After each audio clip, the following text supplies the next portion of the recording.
Well, winter's come a little bit early to Southwest Missouri, and it came with a vengeance. Hey guys, welcome back to another Slightly Rednecked video. Again, my name's Chris. If you're not familiar with this channel, I help you to produce your own meat, eggs, and vegetables from your backyard, your balcony, your deck, your garage, or heck, even a spare room in your house if that's the way you want to do it. Give you a little background here, what we're working with. These are my low tunnels that are set up.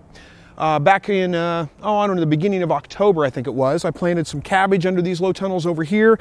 This is some garlic out here in front of me, and I didn't have to worry about putting any protection over it. Garlic does just fine without it. I planted some Brussels sprouts and some cauliflower. Yeah, cauliflower, there we go, underneath this low tunnel. I set the low tunnels up in late October because we had a frost expected, so I set these up to give them a little bit of protection. Now, generally speaking, our hard winter really doesn't hit until usually mid-December, going into January into February. Those are all really cold months, all the way up to the first week or two of March.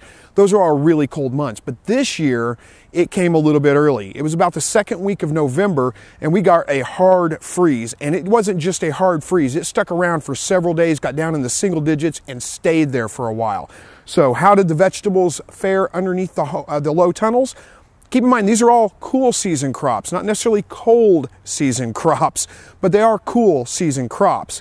So honestly, they didn't do very well. Let me open this up here and I'll give you an idea of what kind of damage I've suffered from the freeze. All right, so under this low tunnel, I've got the Brussels sprouts and the cauliflower growing. And open this up, I'll show you what I mean. Hopefully you can kind of see that. It looks pretty rough, honestly. None of this stuff is going to probably survive. Some of the plants look, the ones back here, one or two of them anyway, look like they may go ahead and actually produce, but most of them pretty much dead. The cauliflower looks even worse. I'm not going to bother opening it up. It's just a bunch of dead plants. They didn't survive at all. So not good results here. All right, now under this low tunnel, I've got my cabbage planted, and it actually looks a little bit better. Let me open this up and give you an idea of what we're looking at underneath here.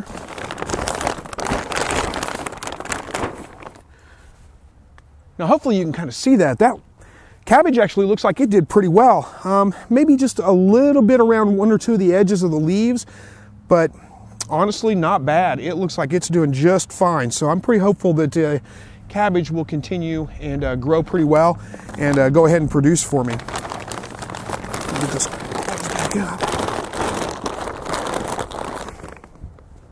Well, best laid plans, right? It doesn't always work out. Not a huge loss.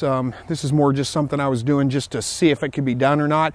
I have successfully grown salad greens and things like that well through hard freezes. So like lettuces, spinach, all that kind of stuff that's really cold season kind of stuff that can handle a hard frost or two. And I've grown those all winter long underneath low tunnels like this. Worked out great. Never tried Brussels sprouts and cauliflower before, so that was a little bit of an experiment. I've learned now it's not going to handle hard freezes very well, even under the cover of these low tunnels. The cabbage, like I said, looks like it's doing fine, so that's a good sign. We'll see how the weather holds out. It has been brutally cold very early this year. So hopefully that stuff maintains and it does just fine, but you'll have to stick around and see just how well it does in the long run. I'm gonna go ahead and leave the Brussels sprouts here covered up as well, because a couple of them look like they might recover and might actually produce. I'm not expecting a bumper crop off of it, but if I can get anything off of it, that'll be something. We'll see. And of course, again, the garlic's fine. You don't need to worry about protecting garlic. It'll probably die off a little bit. But in the spring, it'll come right back and it'll be just fine. So there's nothing to worry about there. So anyway, guys, thanks for joining me on this and, learn from my mistakes, I guess.